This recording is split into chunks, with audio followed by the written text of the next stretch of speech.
I already did that. You need a family, you need friends. Like, you don't need to have all these things, but you better have most of them. Family, friends, career, educational goals, plans for, time outside of work, attention to your mental and physical health, etc. That's what life is about. And if you don't have any of those things, well, then all you've got left is misery and suffering. So that's a bad deal for you. How does someone who taught millions of people to take control of their lives end up unable to control his own body? In 2025, Jordan Peterson was lying in an intensive care unit surrounded by machines keeping him alive. No announcement, no farewell. He simply disappeared. But behind that silence wasn't just a health crisis, it was a chain of events that had been building for years. From intense public controversies to a medically induced coma in Russia, to health issues that few people truly understood. The man who told the world to stand up straight couldn't even lift his own arm. So, what really happened to him? The boy from the eternal snows, origins, and early journey. Jordan Peterson was born on June 12, 1962, in Edmonton, Alberta, Canada. He grew up in Fairview, a small, remote town in northern Alberta, where harsh winters fostered his resilience. His father, Walter Peterson, was a teacher, and his mother, Beverly Peterson, was a librarian. Their home, though not wealthy, was rich with books and provided a stable environment that fueled his intellectual curiosity. A key early influence was Sandy Notley, who introduced him to profound thinkers like Alexander Solzhenitsyn, George Orwell, Aldous Huxley, and Ayn Rand. Peterson spent many hours reading these complex works in the local library, often as snow fell outside. It was during these quiet years that he began to wrestle with deep ideas about society and human nature. His early social interest led him to join the New Democratic Party, NDP, as a teenager. However, by age 18 he left the party, concluding that fundamental problems were not political, but lay in the deep nature of human beings. This realization redirected his focus from external systems to the human mind. Peterson then pursued an academic path at the University of Alberta, earning Bachelor of Arts degrees in political science in 1982 and psychology in 1984. His quest to understand human behavior led him to McGill University in Montreal, where he completed his Ph.D. in clinical psychology in 1991. Following this, he taught and researched at Harvard University from 1993 to 1998. There, students admired his passionate teaching and his ability to connect diverse academic fields. During his Harvard years, Peterson completed Maps of Meaning, The Architecture of Belief, a book he had worked on for 13 years. Published in 1999, this complex work integrated neuroscience, psychology, and mythology to explain how humans create meaning. Initially, sales were modest, but for Peterson, it was a significant personal achievement, introducing his core ideas to the academic world. He could not have known these concepts, quietly shared, would eventually resonate with millions, slowly spreading and setting the stage for his future public prominence. The explosion. When the teacher became an icon, 2016 to 2018, after leaving Harvard in 1998, Jordan Peterson returned to Canada, becoming a professor at the University of Toronto. For almost 20 years, he was a respected but largely unknown academic. This quiet period abruptly ended in September 2016. The shift began when Peterson uploaded YouTube videos titled Professor Against Political Correctness. In these videos, he publicly opposed Canada's Bill C-16, arguing that mandating pronoun usage was compelled speech and a dangerous infringement on individual liberty. The reaction was immediate and intense. University of Toronto students protested, the administration issued formal warning letters, and mainstream media widely condemned him as a controversial figure. He was suddenly at the center of a cultural debate he had not sought.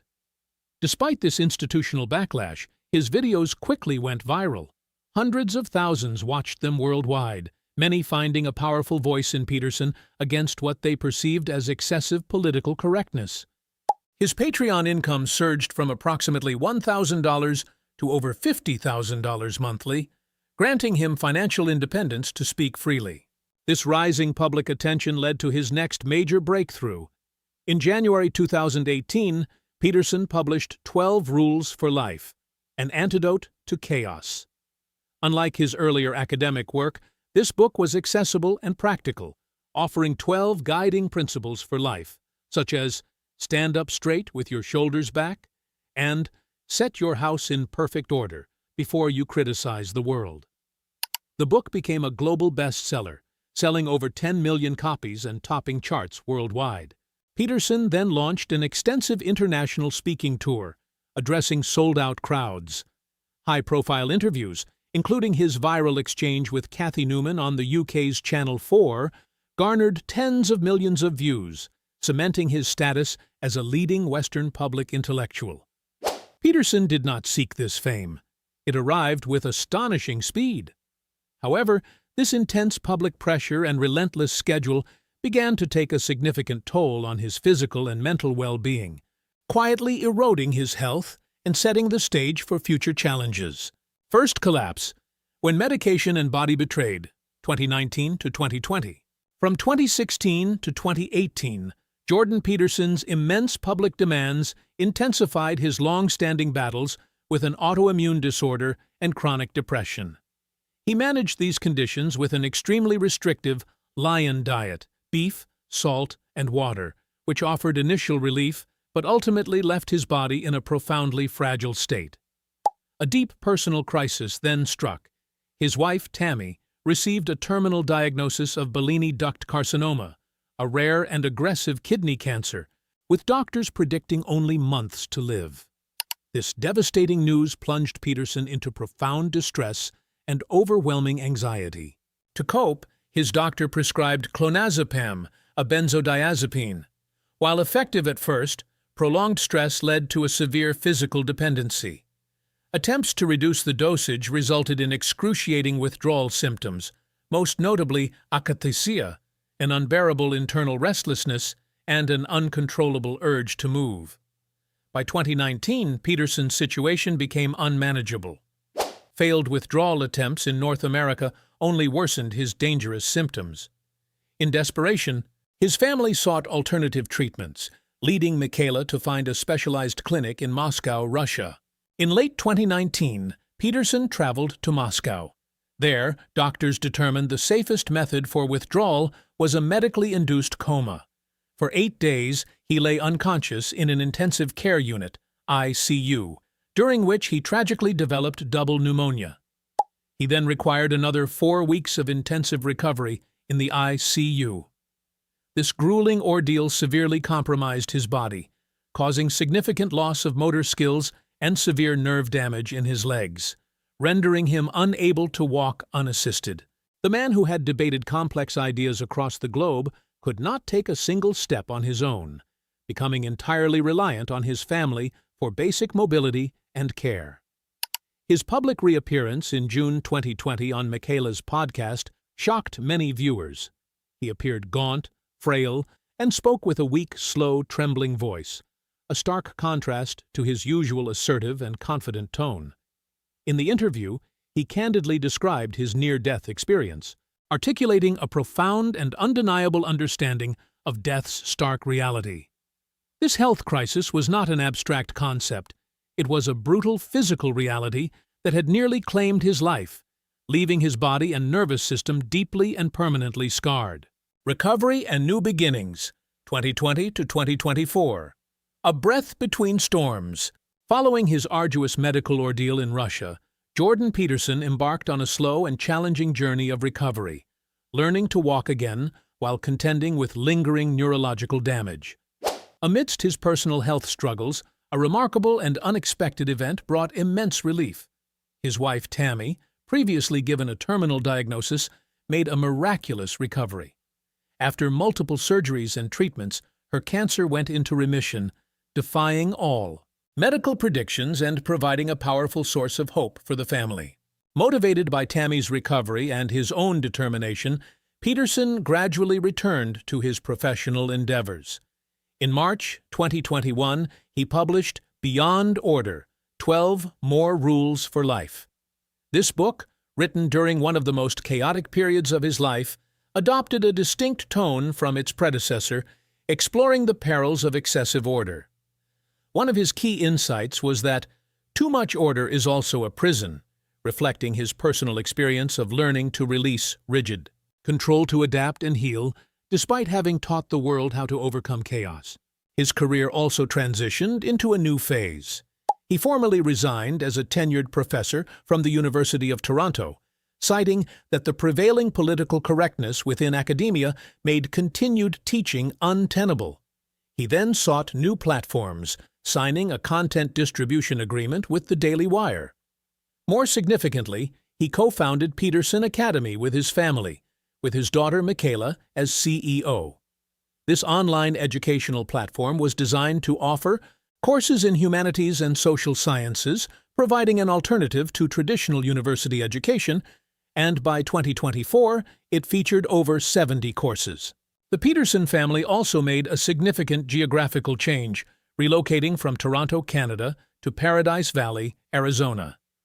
This move offered a warmer climate and a more relaxed pace of life, which proved beneficial for the ongoing health recoveries of both Jordan and Tammy. This period from 2020 to 2024 marked a time of significant reconstruction for Peterson. He rebuilt his life and professional activities from the ashes of a severe health crisis, finding new ways to disseminate his message and establishing new institutions aligned with his evolving vision. From an external perspective, it appeared he had successfully weathered the storm, confronting mortality and emerging victorious. However, his body silently bore the scars of these battles. His immune and nervous systems permanently weakened, making him vulnerable to future threats. This period of apparent calm ultimately served as merely a brief breath between two powerful and challenging storms. The 2025 storm, when chaos came home. In the summer of 2025, the Peterson family's life seemed settled. Jordan was actively engaged with Peterson Academy, and Tammy's health remained robust. Then, a seemingly ordinary act of familial responsibility led to an unforeseen catastrophe. Tammy's father passed away, and the family gathered to clean out his house. Jordan actively assisted in clearing a specific, enclosed room that had remained unventilated for many years.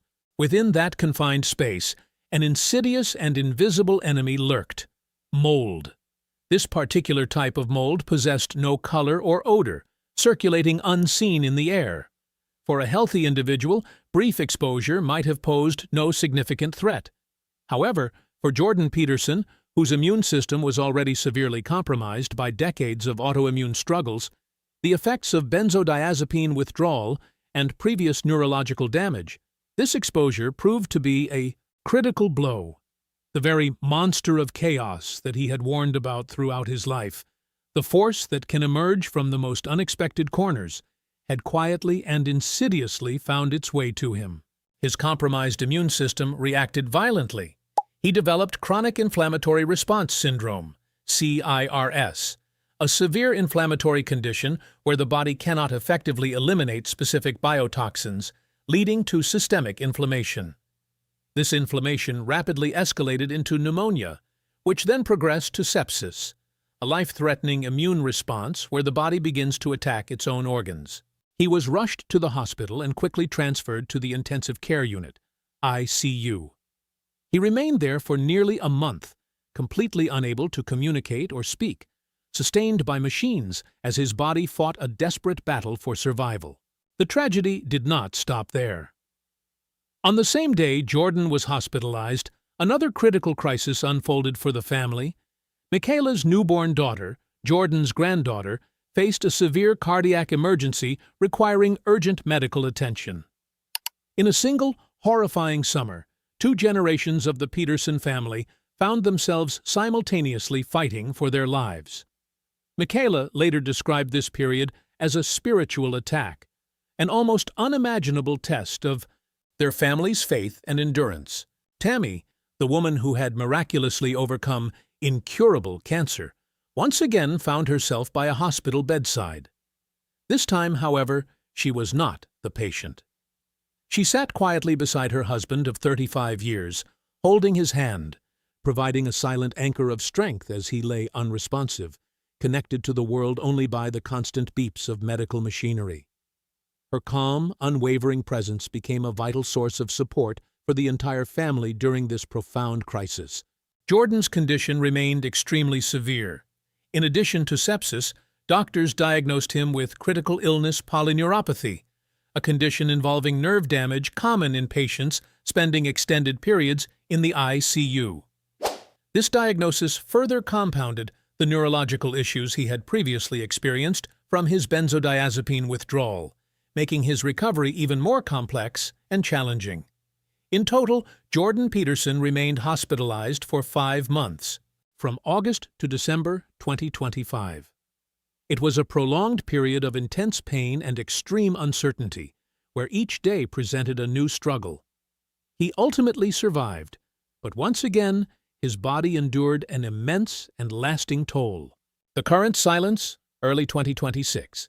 By early 2026, Jordan Peterson had returned home to Paradise Valley, Arizona, after 5 months in the hospital. He was a changed man, bearing deep scars from nerve damage and chronic inflammation. His public career had completely halted. No lectures, interviews, or tours. The powerful voice that once shaped global debates was now silent. His life focused intensely on healing. During this time, his family became his absolute support. His wife, Tammy, provided constant comfort, while his daughter, Michaela, visited daily, and his son, Julian, with his grandchildren, brought moments of joy. A poignant image from this period shows Peterson, seated on his sofa, quietly re-watching his own Peterson Academy courses. He, the architect of belief for millions, now observed his creation like a humble guest, perhaps seeking solace and understanding in his own past words. This marked a profound reversal. The teacher became the student, the guide navigating a dark valley by his own maps. His silence was not emptiness. It was filled with deep contemplation and a quiet, persistent struggle. The world waited to see if this remarkable man could ever again stand tall and articulate his truth. Philosophy and conclusion. Deep reflection. Jordan Peterson's recent story offers a profound lesson beyond just success or illness. The biggest takeaway is this: the 12 rules are true, but they are not an invulnerable armor.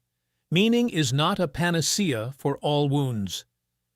Peterson meticulously taught millions to confront chaos and forge order, living by those rules himself.